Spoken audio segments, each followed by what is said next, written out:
Alright guys, welcome back to the West Georgia Sportsman. Got a great video for you guys today. Today we're discussing top 5 top water baits. Got them all in front of me right here. The reason we're doing this is it is right on the cusp of that time of just top water just being, one of the best things to throw, especially in the mornings and evenings. Now where I'm at, we have been getting some random cold spells, so it hasn't really kicked in just yet, but it is getting there. It is getting there. So anyhow, if y'all ain't subscribed already, go ahead and click the subscribe button. We'll get right into the video. So got 5 of them. I'm going to discuss why and where I use these and why they're in the ranking they're at. We're going to start off with number 5, the topwater frog. Now the reason this isn't higher on the list is because of the simple fact that this is a very specific bait that you use in specific locations. This is a Spro popping frog. I also have a scum frog here, and so you kind of get your 2 types here, the one that is a popping frog and the one that's just a normal, I guess you'd call it a walking frog, since you can walk it back and forth. But anyhow, the reason these aren't higher up on the list is not that they don't work, it's that these are specific situations. While I can use other baits a lot of different places, I only use a frog when there's heavy cover. Because I have topwater baits that work better than these, but these are the only ones that'll go, in deep cover and work like a popar or work like a walking bait. These are the only ones that'll go in that deep cover. So number 5 is a frog, and what you're going to want to use these on is anywhere where there's like lily pads or scum or something where your normal top water bait is going to get messed up. Now, you got to remember that it does have to be deep enough for a bass to get in there. And that literally, during the summer, that quite literally just means deep enough for a bass to get in there. It doesn't mean it has to be deep at all.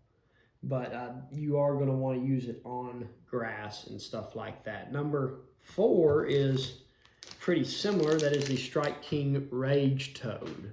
So this one I'm very specific about the brand. It's got to be the Strike King Rage Toad because of how, these are unopened, so I'm not going to open these, but these are very loud. So these are also, the reason they're not higher is because of the specificness with which you would use this. This would also be cover. And what this does is this gives you a little bit more noise and action than a frog does in that heavy cover. And these things are unbelievably loud. In my opinion, the loudest weedless topwater bait. And I have caught so many fish on these in summer times. And once again, you're going to be throwing these in very thick grass, lily pads, stuff like that. Anywhere where there's just enough water for you to drag that toad in it and get it to make some noise. You'll want to use that on like a 5/0 EWG hook, a big beefy hook, straight braid, 40-pound braid, a heavy rod. You do not want light tackle on these because you are not only have one hook, that's also a ton of plastic to get through. A frog, he's hollow. Rage Toad isn't hollow, so that thing's very thick. You're gonna want to have that good hook set power to get through that.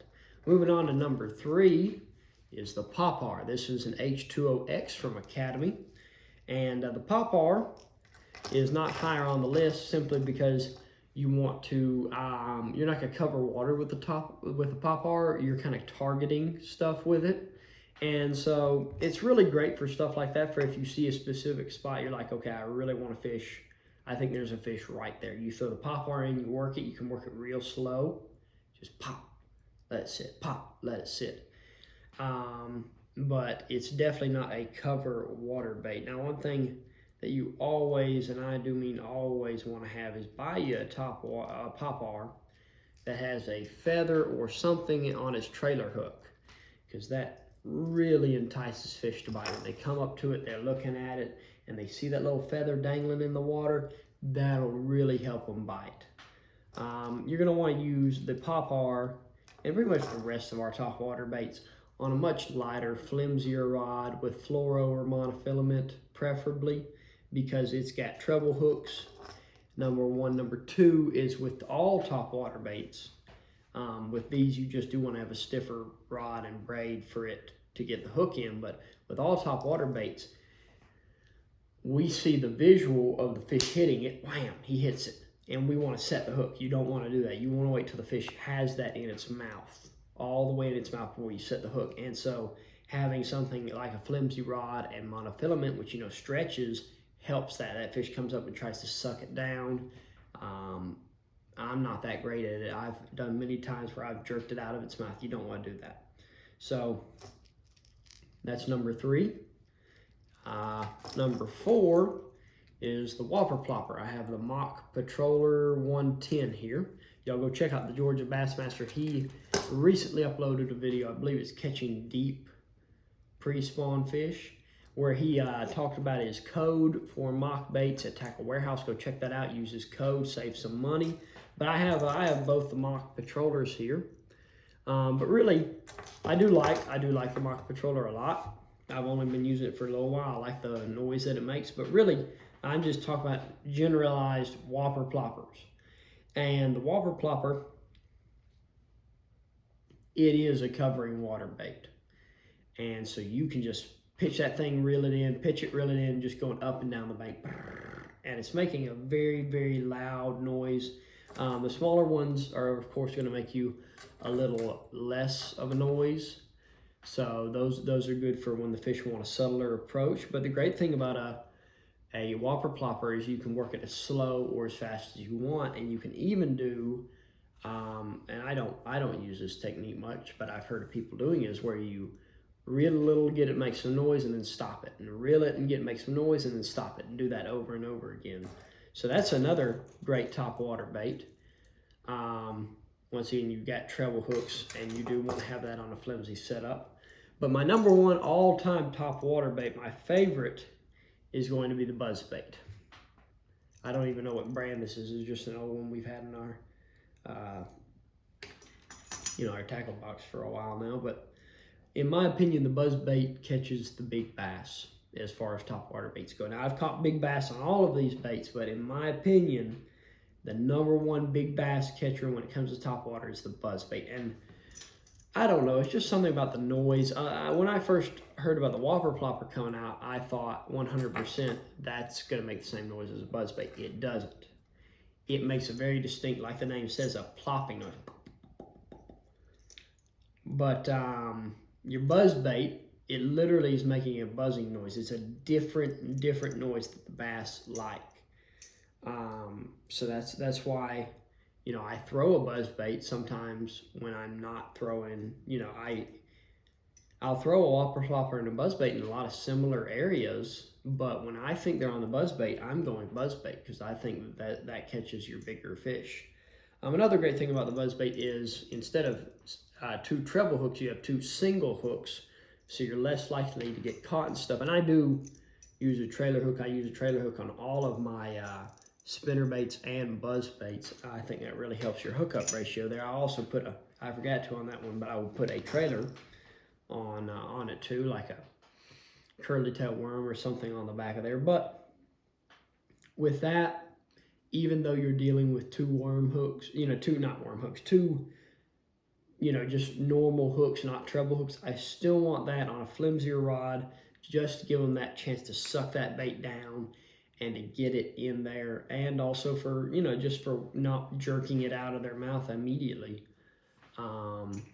But in my opinion, your buzz bait is going to be your number 1 top water bait. But we're getting into the period where top water needs to be thrown, and don't be afraid to throw it other than just in the evenings and the mornings, because that's, in my mind, that's premium top water time, evenings and mornings.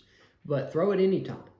You never know what the fish are doing, but, use these baits to your advantage. You're going to want to throw your weedless baits around, heavy cover like lily pads and grass and stuff like that. You're going to want to throw your pop-R in targeted areas. I use this one, especially when I think there's like actively feeding fish. I can see them feeding on something. I'll use that because that really looks like a little bait fish. He's up at the top of the water and he's injured, or he's a brim coming up and hitting a bug on the water. Whereas with, your moving baits, I don't necessarily see something hitting top water and throwing these. I'm just covering water with these. But I caught a lot of great fish on all of these lures. And, you know, the rankings do show which one I like best. I only recently got into the buzzbait, but I really do like it. So, you know, go ahead and gearing up for that topwater time. But anyhow, I hope y'all enjoyed. Hope that y'all are able to put this to good use. We got some cool stuff coming out soon. I'm going to be doing a kind of like my first, I guess, challenge video. It's going to be more along the lines of like, you know, doing a test of sorts. But anyhow, y'all stay tuned for that. That'll be along the line of jig fishing. So looking forward to that. But anyhow, if y'all ain't already, go ahead and click subscribe, like, all of that. We're at 77 subscribers as of when I'm recording this. Once we get to 100, we will be having a giveaway, and we're going to be doing completely new baits, depending on you know, the exact time of year, what's going to be best for that giveaway. So anyhow, remember that, and we will see you guys next time, and God bless.